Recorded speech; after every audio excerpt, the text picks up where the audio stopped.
Hey Black Butterflies, it's your girl, Chris Omni, the health hippie, and welcome back to Kujima Academy. Now some of you are wondering, girl, why are you sitting in a house robe? Why do you have a hood? And better yet, why do you have a hood with ears on it? It's a perfect tie-in to our last topic on autonomy, okay? So in case you don't know what the definition is, everything is right here on our website. If you go to blackbutterflies.com/Kujima, you'll see all of our topics and the definition. So let me read it to you.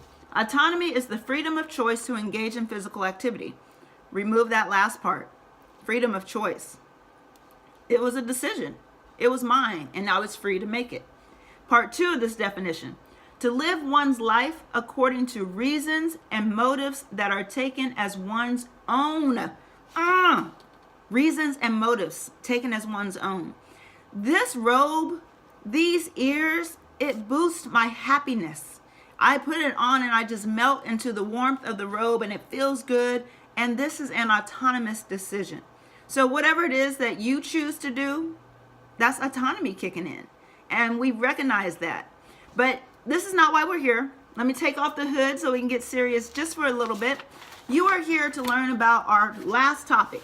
And here's your literature review for this week. Our topic is process versus outcome goals. So put your thinking cap on and let's talk about it. When it comes to process goals, I want you to think about step by step by step. Not just the very end, but the steps that you take to get there. So the article is entitled The Perceived and Actual Physical Activity Behaviors of African American Women. And I'm going to read to you the stages of change. And while I'm reading them, I want you to think about where are you in terms of these stages. And that's going to be totally dependent upon what you're relating it to. So is it related to your nutrition journey? Is it related to your relationship journey? Is it related to your physical activity journey? Just think about these different stages. So here we go. Stage number 1, pre-contemplation. That represents no intention of changing your behavior in the foreseeable future, defined as the next 6 months. Number 2, contemplation, representing an intention to change within the next 6 months. Number 3, preparation, represents an intention to change within the immediate future, defined as the next month. 4, action, representing that a behavior change has been made within the last 6 months. And 5, maintenance, representing changes made and sustained for 6 months or longer. When we're looking at physical activity, most of you have already gone beyond pre-contemplation. You're watching this video, you're in Black Butterflies, you've put some thought into it. So you pass pre-contemplation, you pass contemplation. Leading up to this, we've been preparing you with videos and lift meetings and get-togethers and just Facebook interaction. So we're not quite there for pre-contemplation, contemplation, or preparation. Most of you watching this video right now, when it relates to physical activity, are in either action or maintenance. And so what I want to do is tie an exact, or actually should I say a specific example that just happened last night. I love how the universe works because I don't really have to think about it. I just sit back, receive it, and then the messages come to me that I can share with you. So my client was in here last week, and she was last night, and she was really stressing about weight loss, that she wanted to get to this number.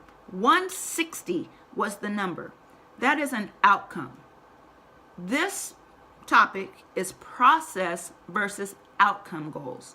So when she is stressing about the outcome, she is not enjoying the process to get her there.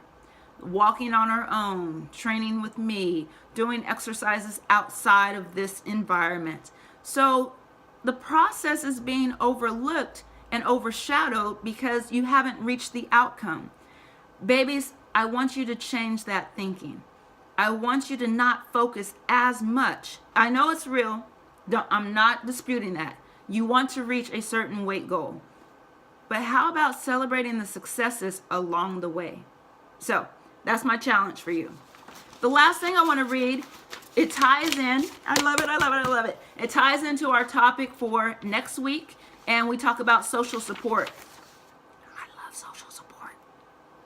All right, so here it is. I couldn't make it up if I tried. Right here, final page.